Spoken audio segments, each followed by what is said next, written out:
Okay, we are live. We are live. We're back. We're back. I'm excited. I'm excited. I have Queen Gervaise here.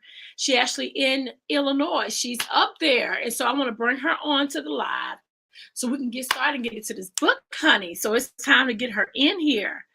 Okay, let's take it from there. Let's get you unmuted. Welcome to the Herpreneur Book Virtual Tour. Thank you. I appreciate the opportunity to share with your audience. Hello, kings and queens. Great afternoon, great morning, wherever you all are watching from. Okay. So tell us who you are, tell us what city you are from, and tell us the name of the book and why did you name the book what you named it? My name again is Gervaise Guyton. I am from Chicago, Illinois, and I am super excited to share The Dirty Man. Now, The Dirty Man is about healing and deliverance from sex abuse and the power and strategies to eliminate the guilt, shame, and embarrassment of sex abuse. And I chose the name The Dirty Man. I shared this in the book about how these are the dirty man's initials, DM. I do not actually say his name because it's not about him. 90% of abuse victims are victimized by people they know. So it's not about looking about who was the person who victimized me. I talk about the legal process, going to court, and what that process have been. And the dirty man even apologized. I shared those components in the book. And with that said, oftentimes people think, well, if they can just say, I'm sorry, everything will be okay. But just an acknowledgement does not erase the pain. It does Mm, not erase the guilt. It does not erase the things that opened the doors that was opened up spiritually as well as naturally that may have been opened up and exposed that survivor. They have to deal with it spiritually as well as in counseling. So I'm an advocate for both. It's not just one way to accomplish that. And 1 in 3 women will be sexually abused within their lifetime. 1 in 5 males will be sexually abused within their lifetime. So that means you know a survivor or a person may actually be a survivor. With that said, there isn't a cookie cutter way or shape of what a survivor looks like. We all handle the trauma of traumatic events differently. And I provide those strategies that have been very helpful and my years of speaking, I've been speaking for over 15 years, sharing my journey and the level of testimonies that have come forth with sharing these strategies. And now I have the opportunity to share with the world globally in 3 languages: English, Spanish, as well as French. So I share that powerful strategies and counseling and the different steps that really helped me to get to the place of wholeness as a restored heir. mm. That's what it's about. Knowing that you are not alone, that it doesn't matter what you may have been experienced or exposed to, that God is so loving. He is so caring, and He will, that opportunity to be restored and walk from a place of healing and wholeness, it's possible. It is not a lifetime of trauma. Just because we have experienced traumatic events in our lives, specifically, I'm talking about domestic violence and sex abuse in the book, but this applies. My editor, she's from Atlanta, and one thing that she noted was even though she never personally experienced sex abuse, the Mhm. tools and strategies that was provided allow her to seek and provide healing and closure even other areas of her life. So it's definitely a powerful tool to help survivors Mhm. and those non-survivors alike. Wow, that's a lot. That's a lot. So my question to you, what made you, I mean, I know you went through a lot, but what made you get the strength to come and be more confident to talk about it? Well, actually, the first time that I shared my story was my counselor referred me to speak to a group of students, North Lawndale College Prep on the west side of Chicago. And she said, I can tell you're going to be an advocate. This is something, and early on in my journey, that was my first speaking opportunity in a more direct and not, radio version. So it was great to be able to share my journey, and it just took off from there. I've been speaking at other schools, multicultural, as well as in the community. Just last month, I was able to return to the community where a lot of the abuse took place at Saint Sabina. I wasn't affiliated with that organization, but I was able to return back to that community and share with the young women and teenagers, 13 to 15 years old, that was the time the abuse was going on with me. So to be able to go back to the community and share the tools that I have gained through this journey of healing, it's been phenomenal. Absolutely amazing. Wow. Wow, wow, wow, wow. And so let's talk about this book. So what's the name of the book? How many pages and where can they find it? The book is actually 150 pages, and I walk through the tips and tools and the details in the book. The readers get the opportunity to even review some of my journal writings of the process that I went through was art therapy. So writing, art, these various forms of expressions, I share with that as well, the pictures and just that journal, the journey that I took, as well as it's available on Amazon and queengervais.com. And I have an exclusive purchase for the Queen at the queengervais.com. There is a color version of the book that is not available on Amazon, but it's beautiful. You can see the details of the book. Again, it's only 150 pages, but the level of knowledge and information that can be that is shared in the book is absolutely a great detail. So it's a quick read, but it's very powerful. And even those who read the book that are also survivors, they've also shared with me that the way I set it up, each chapter has strategies as well as a prayer. So even if there was triggering moments, by the time they got to the end and read the prayer, they was able to move on to the next chapter. So each chapter has tools as well as a prayer to help people to connect spiritually as well for that particular territory that's conquered. So each chapter is a territory that was conquered in that journey. So my question to you as what will you tell the younger you after all the experience you've been through? I would definitely say I am thankful for the journey as a whole. I have, and I understand a lot now that I did not understand then. Growing up in church, I was born and raised in an international church, and so we went through the religious steps, but there was no connection. It wasn't until I had that connection and relationship with God was established.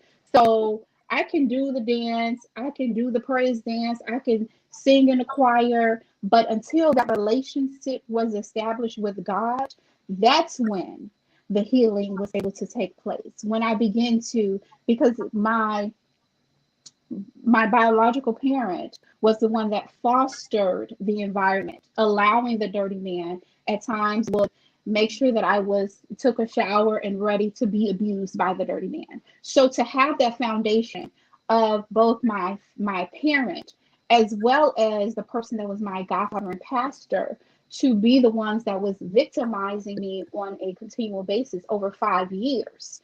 How do you trust God again? Because they were fasting and praying.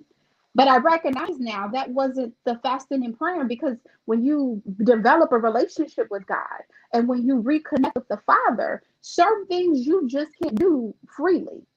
And there's no way you can fast and pray from the sense of having that connection and understanding and God not show you who you are.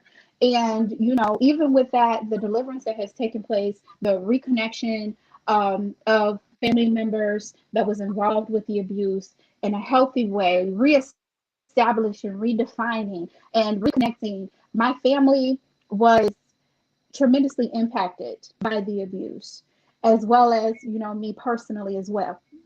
But the healing that has taken place and the restoration that has taken place, it most people would have no clue, because if you see either one of my parents, and I hold both of them accountable, not just the parent that's on the outside, that was on the outside of the home, but the parent that I also, it was, I have two parents. So the fact that one wasn't there, I do not give any I hold them both responsible. But with that said, I can have a healthy conversation. There is no residue. And that for me, just the transition and right being able to connect with God and understanding that those were individual human choices. The reality is, people, we make choices, and there has been instances that I've made poor choices. But the reality is, God can heal, restore, and deliver no matter how ugly a situation is. And I am definitely a living testimony for that. The restoration that's taken place in my family Hmm. is also evident of that. So being able to be restored in a healthy way, I do not sugarcoat the behaviors and the choices, but we are able to have a healthy conversation and be a part of each other's lives with boundaries in a respectable way. And the dirty man is still a pastor. He is still actively pastoring. He is still actively have members. And a lot of people do not know, because that took place in 2001. So, with that said, he changed the name of his church, moved to another part of Illinois. And so, a friend of mine, my old business partner, his niece was planning to go to the Dirty Man Church to be a voter, to help with the voting as a voting judge. And I said, that's the Dirty Man's church. You can't, you can't go there. They didn't know the community. I did my part. Legally, I am not able to say the dirty man's name. I can discuss what took place, but I can't say the dirty man's name. So I talk about why that is in the book, The Dirty Man. So with that, God is able to restore. Being a restorer does not mean everything is perfect every day, but I have that connection and that resource, and I now know who really has my back. And God, He never changed His mind about who I was. And despite the ugliness and the raw details, I have a censored and uncensored version in the English version, because I'm very graphic in details of it. And with that said, oftentimes I feel like people have this impression of what sex abuse looks like. Oh, he just touched her shoulder inappropriately. No, I go into depth for that, because so many survivors, when they have read the book, they communicate with me directly, and they're like, that happened to me, and this is what, and they open and disclose and share what took place with them. Sometimes they have never even expressed it verbally. So with that said, it is providing voices to survivors that may never share openly in a public platform. Right. But God has given me the strength and the ability to be able to share and recognize that at the end of the day, I am whole, I am free, and I am so thankful for where God has taken me and what this journey is going to continue to unfold.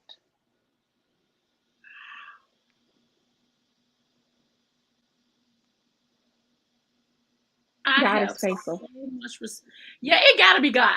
For you to be so calm and talk about this, for you to write it, for you to be so transparent and knowing that you have been through so much pain, to be connected to your biological family and they know what happened and didn't have your back when they supposed to be protecting you at a young age. Yes. I I have nothing but respect for you. Like I don't even have nothing to say. Because I got 6 kids, so in my mindset, it takes me to being, a mother, and how can I not let my kids go through what you just went through? I mean, oh, happy to have you And the on the show. reality I'm is, happy to have you on the. and the Go ahead. reality is, I share those tips and tools in the book. So I am now a facilitator for Darkness to Light, and they provide those strategies and tips. So it's not just talking about the abuse itself, but I'm providing resources and solutions. That's Because the awesome. reality is, when there was an office full of people when I was 14, 15 years old, and the dirty man is giving me having me to give him a full body massage. No adult said, this is inappropriate. You have a wife. Why is this little kid giving you a massage? They're just sitting there like this is normal. So it challenges those types of behaviors to say, hey, this is inappropriate. What are you doing to give the power to the adults that are around children? When we think something's not quite right, but we ignore it, most of the time it's God showing you a sign, and to provide resources to be able to empower the community to be able to take actions and steps, to be able to recognize what those signs and statistics are, so that that people that read the book can be a resource, not just saying, oh, just go to this agency, but being empowered as a community so that we can recognize, oh no, this is not acceptable, let's change this, how can we move this? So that's the reason why I share those tips and those strategies. And phenomenal agencies, Neutral Ground. I was a hospital advocate and domestic violence associate advocate. So I was able to go into the hospitals and provide the resources, to provide them opportunities to understand what their options were at those times. So the reality is, not just my own healing. I can talk freely without even bringing up my story because I have been actively participating and informing the community, so that it's not just about the graphic details of my experience. I'm providing Mhm. solutions because the reality, it's happened to me. But the truth is, it's happening to some young girl, some young boy, some adult Right. teenager right now. So it's not about woe is me. That's not something that I don't indulge in that type of response. It's about empowerment for those who are experiencing and those who have experienced it and have never disclosed. One of the oldest people that has ever disclosed to me was, she was 82 years old. She said it happened when she was 12. So for 70 years, she had never even spoke about what took place. So it wasn't until I shared and talked and that's when she spoke with me afterwards. So with that said, it really has, some people have been holding this in for years, and to And be then able one to thing, be free. because they're afraid. They're afraid of repercussion that comes behind it. They're afraid what's going to Mhm. be, you know what I'm saying, what kind of relationship is going to be damaged. Like, they are afraid. Oh Yes, my and God. that was a reality even for me. My parent and the dirty man sent these drug dealers after us. Had it was so I go into detail with that. So our life, we was on the run. I would use my first name. I only went by Sarah when I worked in a call center because I was afraid of, oh my goodness, is going to be the time that they're going to show up. So my parent walked out of the room and had the left the drug dealers there cool, and I go into depths of like how dangerous these individuals were, and this is the type of people that they sent for us. But I also talk about the impact that I had not even really connected with the sex abuse.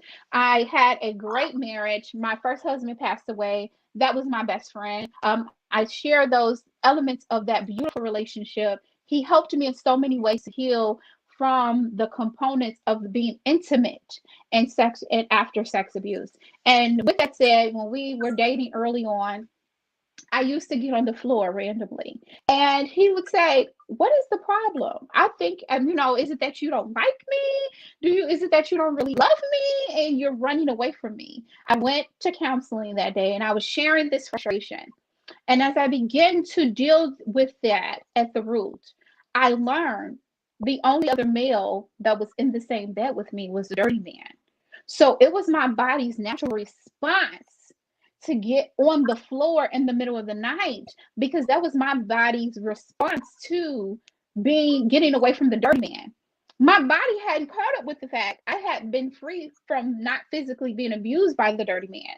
I had moved on and was in a relationship with with then husband, and well, my boyfriend at the time. It was early in our relationship. But with that said, I had never made that connection with the sex abuse. There is no way I would have ever figured out that if I hadn't gone through counseling, if I hadn't worked through that. So there are times that people are like, oh no, I'm not really affected. I'm okay. Everything's fine.